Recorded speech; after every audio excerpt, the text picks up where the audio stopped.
వరుణుడు హిరణ్యాక్షునితో ఇలా చెప్పాడు. ఆ శ్రీహరి ఇప్పుడు వైకుంఠపురంలో ఉన్నాడు.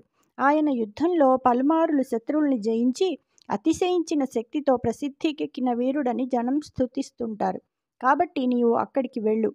అక్కడ యుద్ధం చేయాలని నీ కోరిక తీరుతుంది.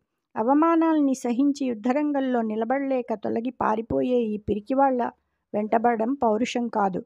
శ్రీహరి ప్రతి యుగంలో మానవాకారంలో అవతరించి భుజ బల సమృద్ధితో దుష్టదానవులను సంహరిస్తుంటాడు. కాబట్టి రాక్షస శ్రేష్ఠ ఆ స్వామిని ఎదిరించు అని వరుణుండు వల్గిన దురాగ్రహమెత్తి హిరణ్యలోచనుండనయము మానసంబున భయంబొక ఇంతయులేక సంగరావని నెదిరింతు నేడమరవర్ధను దుష్ట విమర్దనున్ జనార్దనుననుచున్ వికుంఠనగర స్ఫుట సంచిత మార్గవర్తియై అని వరుణుడు చెప్పగా హిరణ్యాక్షుడు మొండి పట్టుదల పెరిగి ఎప్పుడూ మనస్సులో ఏమాత్రం భయం లేక దుష్టుల్ని మర్దించేవాడు, దేవతల్ని పెంపొందించే జనార్దనుని నేడే ఎదిరిస్తానని అంటూ వైకుంఠనగరం త్రోవ పట్టాడు. జై శ్రీకృష్ణ.